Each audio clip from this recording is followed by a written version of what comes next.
جب تم بستر پہ سونے جاؤ تو پہلے تم وضو کر لیا کرو۔ ہمارے پاس کچھ عورتوں کا فون آیا، مولانا صاحب بڑے ڈراؤنے سپنے آتے ہیں، مولانا صاحب رات میں ڈراؤنے سپنے آتے ہیں، جنات پریشان کرتا ہے، جادو سے پریشان ہے۔ چلو ایک طریقہ تم کو بتا رہا ہوں، کبھی جنات پریشان نہیں کریں گے۔ جب بھی رات میں بستر پہ سویا کرو تو وضو کر کے سویا کرو۔ وضو کر کے سونا یہ نبی کی سنت ہے۔ نبی اکرم نے فرمایا کہ اے برا، جب تم بستر پہ سونے جاؤ تو وضو کر لو۔ کون سا وضو؟ جو نماز کے لیے کرتے ہو، جو جنرل وضو ہے، جو عام طریقہ ہے وضو کرنے کا۔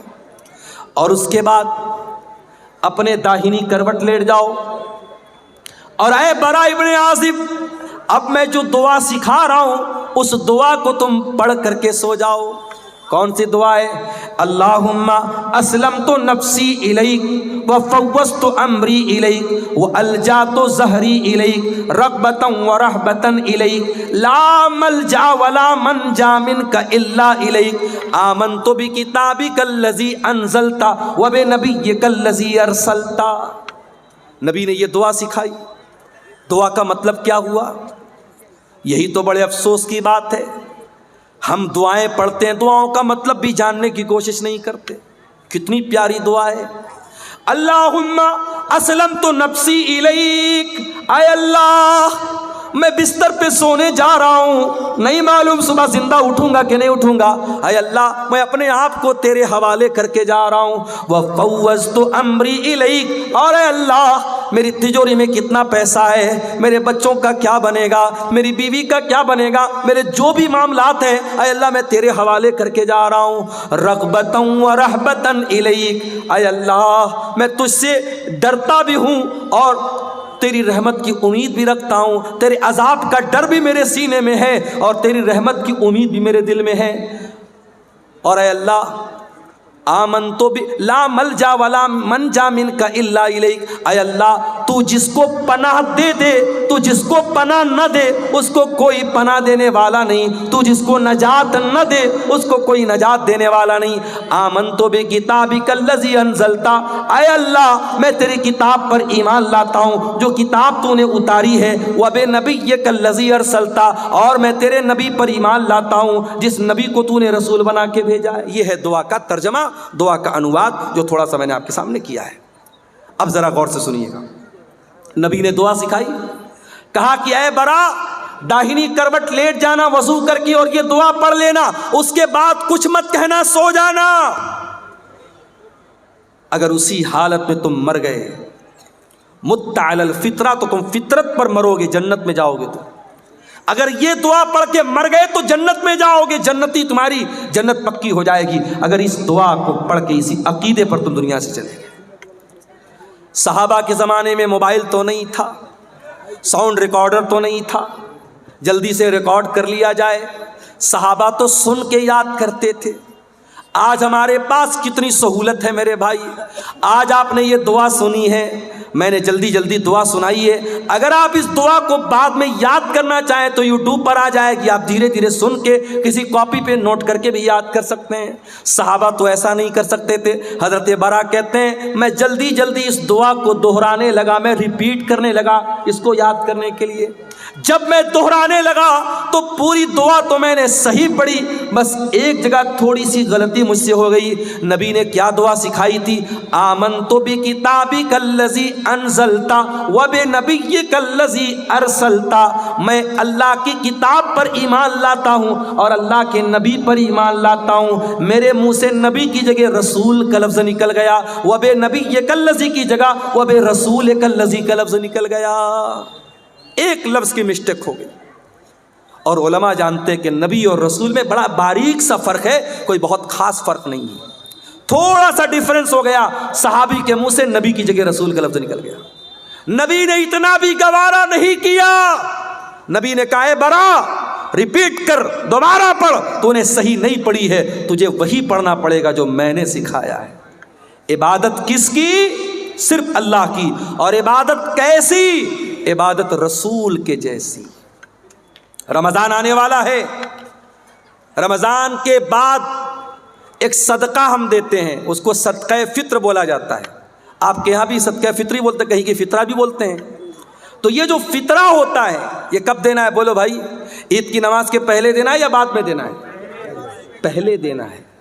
اب ذرا غور سے سننا, اللہ کے نبی فرماتے ہیں من اداہا قبل الصلاۃ فہی زکوۃ مقبولۃ, جس نے صدقہ فطر عید کی نماز کے پہلے دیا اس کا صدقہ فطر قبول ہوگا, اور جس نے عید کی نماز کے بعد دیا اس کا صدقہ فطر قبول نہیں ہوگا.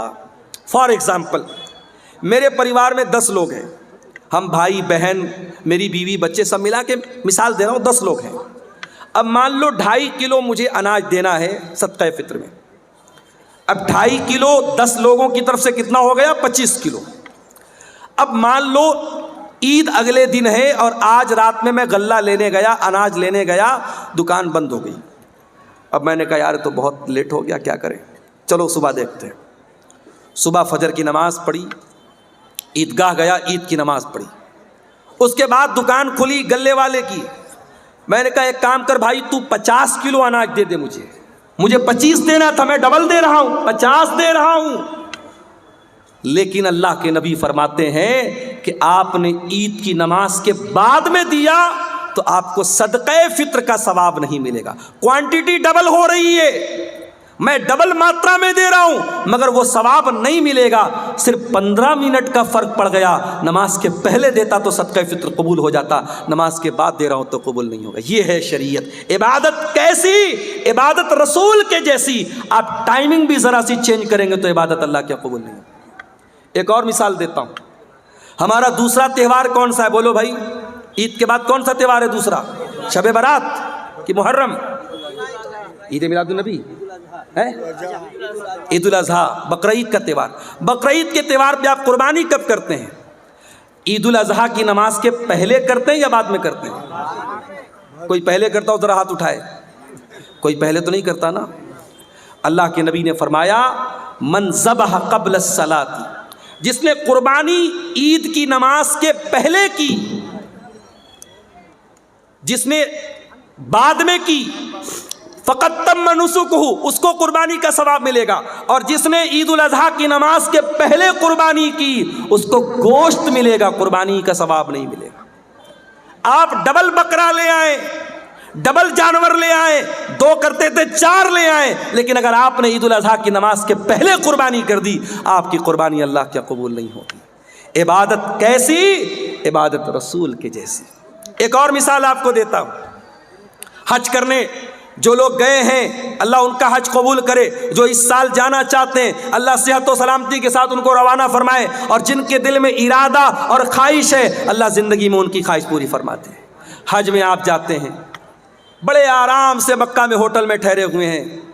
پہلے آپ گئے عمرہ کر لیا, عمرہ کر کے آرام سے نارمل کپڑا پہنا, آرام سے مکہ میں ہوٹل میں رہ رہے ہیں.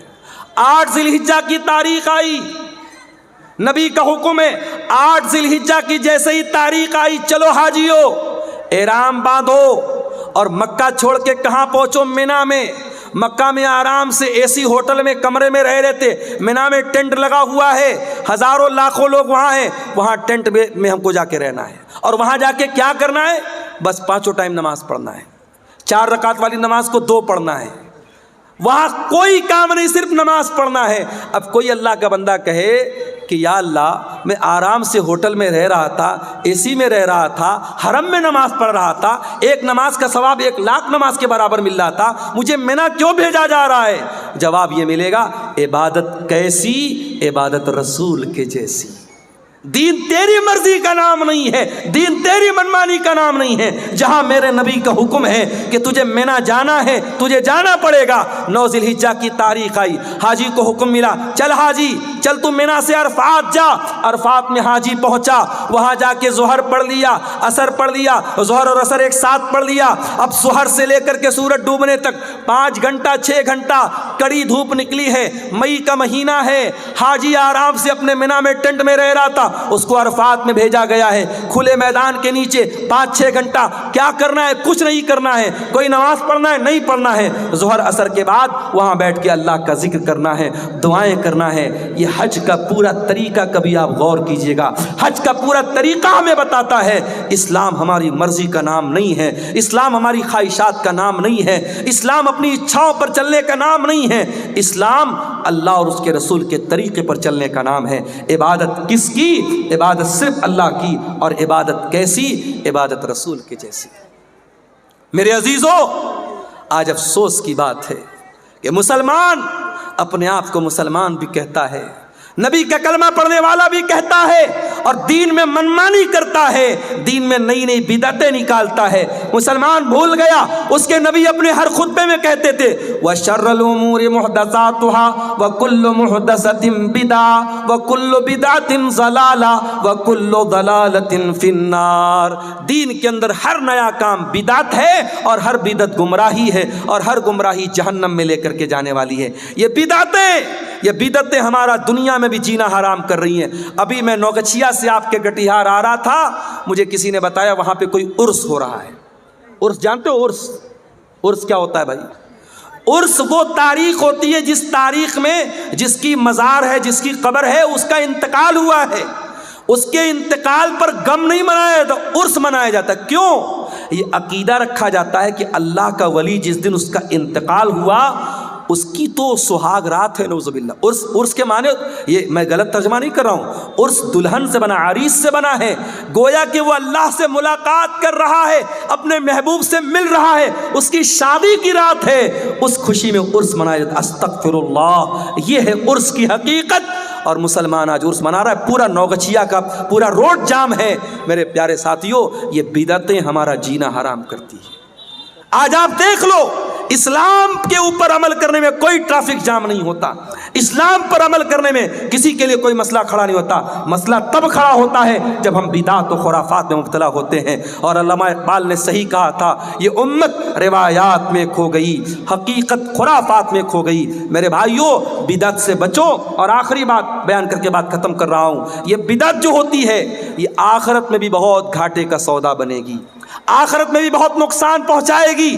اللہ کے نبی جب قیامت کے دن اپنے امتیوں کو کوثر کا جام پلائیں گے تو کچھ ایسے لوگ آئیں گے جن کے ہاتھ اور پیر چمک رہے ہوں گے وضو کی وجہ سے, وضو کی وجہ سے ان کے ہاتھ پیر چمک رہے ہوں گے. اللہ کے نبی ان کو کوثر کا جام پلانا چاہیں گے. فرشتے کہیں گے اللہ کے نبی آپ ان کو نہیں پلا سکتے. اللہ کے نبی کہیں گے یہ تو میری امت کے لوگ ہیں, یہ تو میرے ماننے والے لوگ ہیں, میرا کلمہ پڑھنے والے لوگ ہیں. آپ فرمائیں گے کیوں ان کو مجھے تم کوثر کا پانی نہیں پلانے دے رہے ہو؟ فرشتوں کیا بات ہے؟ فرشتے کیا جواب دیں گے؟ انک لا تدری ما احدثوا بعدک, اے اللہ کے رسول آپ نہیں جانتے یہ بدعتی لوگ ہیں, انہوں نے آپ کے بعد آپ کے دین میں بہت سارے نئے نئے کام نکالے ہیں. جب نبی کو پتا چلے گا یہ بدعتی لوگ ہیں, بخاری اور مسلم کے الفاظ ہیں, اللہ کے رسول فرمائیں گے سحقن سحقن لمن غیر بعدی, جن لوگوں نے میرے دین کو بدل ڈالا ان کے لیے بربادی ہو. تو بدعتی کو قیامت کے دن اللہ کے نبی بھی دھکا دے کے بھگا دیں گے, اس کو نہ کوثر کا جام ملے گا نہ اللہ کی نجات ملے گی. اللہ ہم سب کو بدعت و خرافات سے بچائے. یہ 2 سوالات آئے ہیں, ان کا جواب دے کے میں اجازت چاہوں گا. سونے کی صحیح طریقہ کیا ہے, یعنی کس طرف سر کر کے سونا چاہیے؟ اگر پچھم کی طرف پیر کر کے سوئیں تو کیا ہو؟ کوئی حرج کی بات نہیں ہے. پچھم کی طرف پیر کر کے سونے میں کوئی حرج کی بات نہیں. کوئی ایسی دلیل نہیں ہے کہ پچھم کی طرف پیر کرنے سے یہ قبلہ کی توہین ہوتی ہے. پچھم کی طرف صرف آپ کو پیشاب کرنے سے منع کیا گیا ہے, پچھم کی طرف آپ کو پاخانہ کرنے سے منع کیا گیا ہے. پچھم کی طرف آپ جب پیشاب پاخانہ کریں تو نہ تو اپنا چہرہ کریں نہ پیٹھ کریں. اسی طریقے سے پچھم کی طرف تھوکنے سے منع کیا گیا ہے. لیکن پچھم کی طرف پیر کر کے سونے میں کوئی حرج کی بات نہیں ہے. بلکہ اگر کوئی مجبور آدمی ہے جو بیٹھ کر کے نماز نہیں پڑھ سکتا ہے, جب وہ لیٹ کر کے نماز پڑھے گا تو اس کا پیر کدھر ہوگا؟ پچھم کی طرف ہی ہوگا. لہٰذا اچھا, سونے کا صحیح طریقہ کیا ہے؟ بہت آسان ہے. آپ داہنی کروٹ لیٹ جائیں اور اپنے گال کے نیچے اپنا ہاتھ رکھ لیں, اور جو دعائیں اللہ کے نبی نے سکھائی ہے وہ دعائیں پڑھ کے سوئیں, وضو کر کے سوئیں تو یہ زیادہ بہتر ہے. یہ طریقہ جو سونے کا بتایا گیا ہے. بھاگلپور ضلع میں ایک جگہ ہے جس کا نام بی پور ہے، وہاں پہ ایک پیر کے نام سے مشہور ہے. وہاں پہ کٹیہار کے مسلمان اور بھاگلپور کے مسلمان زیادہ تر منت کے ارادے سے بکرا اور مرغا چڑھانے جاتے ہیں. بالکل غلط ہے یہ. شب برات میں خوب روزہ رکھتے ہیں. اسی ضمن میں جی شب برات کا 14-15 روزہ رکھنا ضروری. دیکھیے شب برات کا روزہ ثابت نہیں ہے، لیکن ہر مہینے کی چاند کی 13، 14، 15 تاریخ کا ایام 20 کا روزہ، جو چاندنی راتوں کا روزہ ہوتا ہے، وہ اللہ کے نبی رکھتے تھے. تو اگر آپ ہر مہینے رکھتے تھے تو شعبان میں بھی رکھیے. اگر شعبان میں آپ رکھنا چاہتے ہیں 13، 14، 15 کا آپ روزہ رکھ سکتے ہیں، لیکن خاص 15 شعبان کا شب برات کا روزہ بالکل غلط ہے، اس کا کوئی ثبوت نہیں ہے. اسی طریقے سے ابھی یہ جو بھائی نے بتایا بی پور میں جا کے مرغا اور بکرا چڑھا رہا ہے، بالکل غلط ہے، حرام ہے. وما اہل بہ لغیر اللہ، اللہ کے سوا کسی اور کے نام سے اگر جانور ذبح ہو رہا ہے شرک ہے. نہ تو اس جانور کا گوشت کھانا جائز ہے، اور ایسا کرنا اللہ کے ساتھ شرک کرنا ہے. جس طریقے سے نماز عبادت ہے، روزہ عبادت ہے، اسی طریقے سے جانور ذبح کرنا بھی عبادت ہے. جانور آپ صرف اللہ کے نام سے ہی ذبح کر سکتے ہیں. اسی لیے جو میک ڈونلڈ میں جا کے چکن کھاتے ہو، پتہ لگا لو کہ وہ ذبح والا جانور ہے کہ نہیں ہے. اگر میک ڈونلڈ میں جھٹکا والا ہے یا مشین کے ذریعے کاٹا گیا جانور ہے، اللہ کا نام نہیں لیا گیا ہے، تو وہ چکن اور مٹن آپ کے لیے کھانا جائز نہیں. جہاں بھی ہوٹل میں کھانا کھاؤ تحقیق کر لو. اگر اطمینان نہیں ہے تو ویج کھا لو، نان ویج مت کھاؤ. کوئی ایسا گوشت مت کھاؤ جس کے بارے میں ڈاؤٹ ہے کہ اس پر اللہ کا نام لیا گیا ہے یا نہیں لیا گیا ہے. یہی باتیں ہیں جن پر میں آپ سے اجازت چاہتا ہوں. اللہ سے دعا ہے رب العالمین ہم سب کو کہنے سننے سے زیادہ عمل کی توفیق عطا فرمائے. آمین. وآخر دعوانا الحمد للہ رب العالمین. والسلام علیکم ورحمۃ اللہ.